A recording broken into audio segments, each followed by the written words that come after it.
tahanan ini akan ditempatkan di depo tahanan semenya ya. Selepas kita melakukan dokumentasi pemeriksaan selanjutnya di Putrajaya, yang kita tahan ini akan kita tempatkan di depo tahanan semenya ya, untuk tindakan susulan. Giliran warga asing di Little India Brickfields diserbu. Kuala Lumpur, seramai 370 warga asing diperiksa pada hari pertama Tahun Baharu 2024 apabila Jabatan Imigresen Malaysia menyerbu beberapa lokasi di Brickfields atau lebih dikenali, Little India. Timbalan Ketua Pengarah JIM, Jeffrey Embok Taha berkata, sebanyak 30 premis diperiksa dalam serbuan operasi bersepadu bersama agensi penguat kuasa lain termasuk Jabatan Pendaftaran Negara dan Angkatan Pertahanan Awam Malaysia. Beliau berkata, dalam ops sapu itu, lebih 100 individu ditahan kerana melakukan pelbagai kesalahan termasuk tiada dokumen pengenalan diri, langgar syarat PAS lawatan yang dikeluarkan JIM, tinggal lebih masa serta memiliki kad yang tidak diiktiraf atau diragui kesahihannya. Seramai 174 warga asing dari India diperiksa pada operasi bersepadu kali ini, diikuti Bangladesh, 101, Pakistan, 36, Sri Lanka, 21, Indonesia, 30, Nepal, 5, Filipina, 2, serta Myanmar, 1.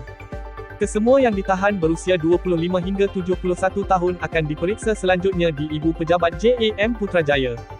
Mereka yang bersalah ditahan akan dibawa ke depo tahanan semenya bagi proses dokumentasi dan pemeriksaan selanjutnya, katanya ketika sidang akhbar pada Isnin. Operasi yang bermula sekitar jam 1 petang dan berakhir jam 3 petang diperkuatkan dengan 224 petugas melibatkan anggota JIM dan dibantu oleh JPN 11 serta APM 6. Mengulas lanjut, Jeffrey berkata, operasi bersepadu seumpama itu akan terus dilaksanakan selepas ini. Kata beliau, beberapa lokasi panas di Lembah Kelang telah dikenal pasti sebagai pusat berkumpul warga asing. Namun begitu tegasnya, sasaran utama JIM pada tahun ini adalah memburu majikan atau kumpulan sindiket yang melindungi warga asing tanpa permit. Jelasnya, kumpulan tersebut dipercayai menjadi punca sebenar kebanjiran warga asing di negara ini. Ditanya mengenai kehadiran warga asing di jalan silang dekat sini, Jeffrey berkata, pihaknya telah membuat operasi di kawasan tersebut sebelum ini. Menurutnya, hasil pemeriksaan dilakukan, kebanyakannya mempunyai dokumen dan pengenalan diri yang sah. Sementara itu ditanya mengenai pendaftaran program rekalibrasi pekerja asing 2.0, beliau berkata, tarikh akhir untuk tujuan itu telah berakhir pada Ahad. Jelas beliau, pihaknya kini sedang menguruskan segala urusan pengesahan permohonan yang diterima sebelum ini. Katanya, tempoh proses pengesahan dokumentasi itu akan berlangsung sehingga Mac ini.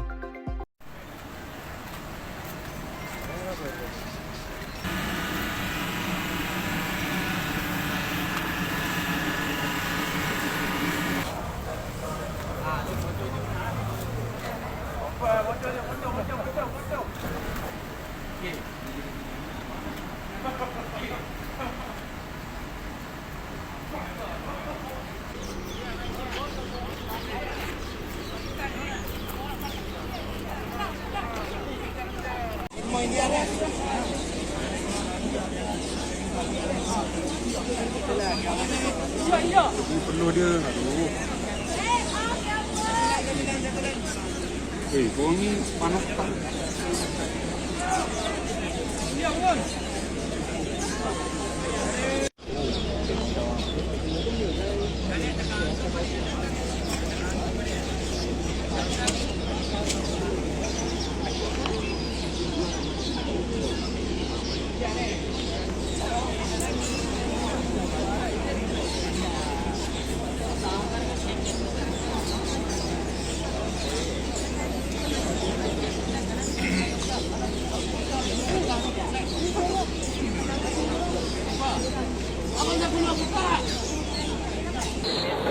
Okey, di antara kesalahannya yang kita kena pasti pada petang ni ialah tiada dokumen pengenalan diri ya.